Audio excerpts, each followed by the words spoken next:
Saudara-saudaraku, teman-teman sekalian, salam jumpa kembali lewat video ini. Saya ingin berbagi satu dua tips untuk menghadapi virus corona.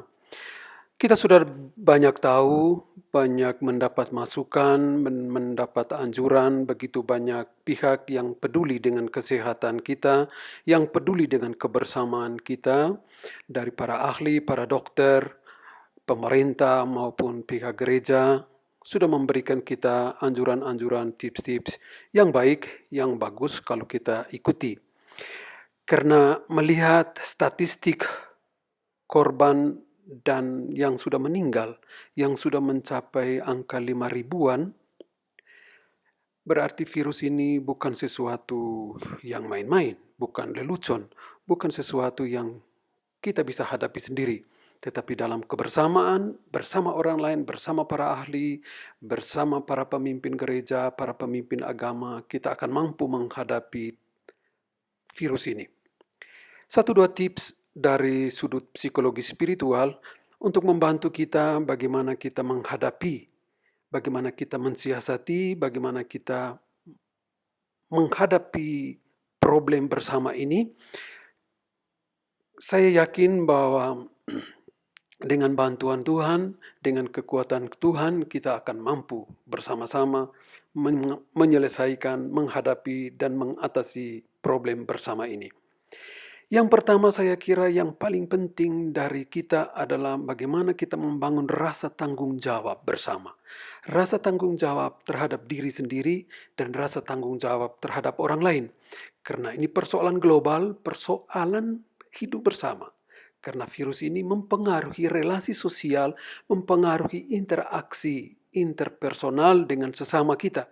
Sehingga unsur tanggung jawab ini menjadi penting. Dan tanggung jawab itu sebagaimana dianjurkan oleh para ahli supaya kita menjaga kesehatan, menjaga kebersihan, menghadapi persoalan bersama ini kita perlu misalnya cuci tangan, membersihkan pakaian, membersihkan rumah, berjemur, dan lain-lain untuk membantu kita di dalam mewujud nyatakan tanggung jawab kita di dalam kebersamaan. Karena ini persoalan bukan persoalan perorangan tetapi persoalan kebersamaan. Jadi unsur tanggung jawab dari setiap kita, kesadaran bahwa ini demi kepentingan bersama menjadi sangat penting. Itu tips pertama. Tips kedua, kita perlu percaya. Percaya kepada siapa? Percaya pada para ahli. Percaya kepada ilmu pengetahuan. Percaya kepada mereka yang sudah dianugerahkan Tuhan kemampuan-kemampuan untuk mengatasi hal-hal seperti ini. Saya percaya bahwa perjalanan sejarah dunia sudah banyak kali mengalami hal-hal yang seperti ini. Dan dunia, kita manusia mempercayai itu kepada para ahli, para dokter, para perawat, para peneliti di bidang kesehatan untuk menemukan bagaimana cara untuk mengatasi persoalan-persoalan seperti ini. Ini perlu kita bangun di dalam diri kita untuk menaruh rasa kepercayaan kepada mereka. Karena ini bukan persoalan agama, ini bukan persoalan iman, ini persoalan ilmu pengetahuan. Maka perlu diselesaikan dengan ilmu pengetahuan. Sehingga kita harus percaya kepada mereka. Kita yakin bahwa mereka dianugerahi Tuhan kemampuan untuk itu, maka mereka bisa mengatasinya. Yang kedua, sebagai orang beriman, sebagai orang yang percaya kepada Allah yang Maha Kuasa, Allah yang murah hati, Allah yang penuh kekuatan, kita percaya kepada Tuhan. Ini bukan kutukan Tuhan, ini bukan suruhan Tuhan, ini bukan pencobaan dari Tuhan. Dan kita tidak bisa mempersalahkan Tuhan ketika kita menghadapi hal-hal seperti ini. Tetapi ini adalah sesuatu yang harus kita hadapi dengan kekuatan iman. Iman percaya bahwa Allah bisa menyelesaikan ini. Iman percaya bahwa para ahli dengan kekuatan Tuhan bisa membantu kita untuk mengatasi masalah-masalah ini. Yang ketiga, percaya pada diri kita sendiri. Bahwa kita bisa, kita mampu untuk mengeluarkan yang terbaik yang kita miliki untuk membantu diri kita dan untuk membantu sesama. Ada banyak hal yang baik yang kita miliki, entah kata-kata kita, entah bahasa kita, entah tindakan kita yang bisa membangun kebersamaan yang harmonis yang baik. Sehingga kita tidak akan menghadapi dengan kritikan, dengan bahasa-bahasa sinis, dengan tautan-tautan yang dibagikan yang justru membuat banyak orang lebih panik, lebih takut terhadap hal ini. Sehingga mari kita keluarkan apa yang terbaik dari diri kita yang sudah ditanamkan oleh Tuhan untuk membantu agar kebersamaan kita ini, agar dunia ini boleh ditinggali oleh kita semua dengan nyaman. Baik, satu dua tips yang bisa membantu kita secara psikologi dan secara spiritual untuk bisa tenang, bisa damai menghadapi wabah global ini. Yang pertama, saya percaya ketika pemerintah, ketika gereja mengajak kita untuk tenang di rumah, maka kita bisa menggunakan waktu untuk berdoa, untuk bermeditasi.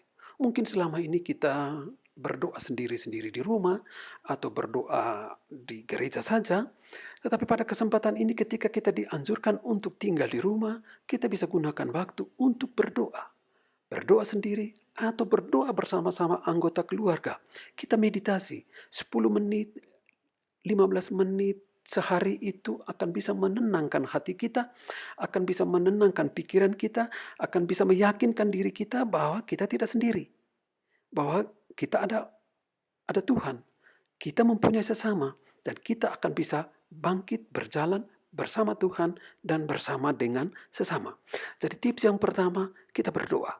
Kita masuk ke dalam meditasi, kita masuk ke dalam keheningan, kita masuk dalam kedamaian batin agar kita memiliki kekuatan, ya, memiliki kemampuan untuk menghadapi persoalan bersama ini. Yang kedua yang tidak salah, yang tidak kurang pentingnya adalah kita berusaha menjauhi sedikit informasi-informasi dari media sosial. Perlu kita menjaga jarak bukan hanya dengan sesama, tetapi juga dengan media sosial. Kita membaca banyak hal di dalam media sosial yang membuat kita lebih tidak tenang, yang membuat kita lebih panik, yang membuat kita justru tidak puas dengan kata-kata orang, komentar orang lain, pernyataan-pernyataan orang lain, yang bisa membuat kita itu kacau batin kita, bingung pikiran kita.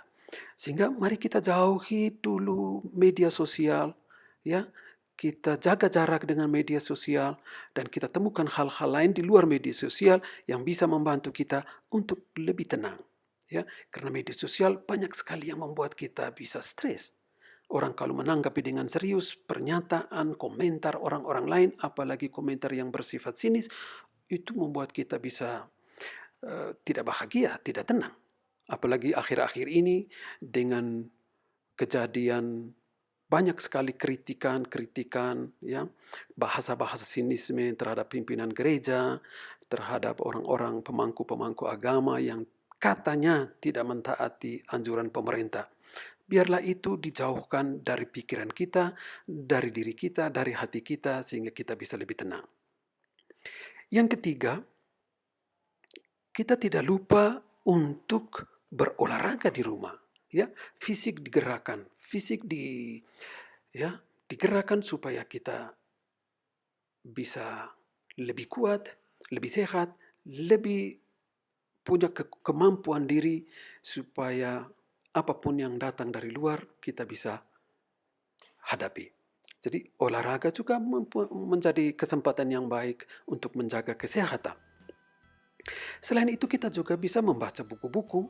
Ya, mungkin selama ini kita sibuk sehingga buku-buku yang mau kita baca tidak sempat kita baca. Kita bisa gunakan waktu dalam kesendirian untuk membaca buku-buku, membaca novel, membaca buku-buku cerita, membaca buku-buku ilmu pengetahuan untuk menambah sedikit, memasukkan sedikit nutrisi ke dalam batin kita, ke dalam pikiran kita.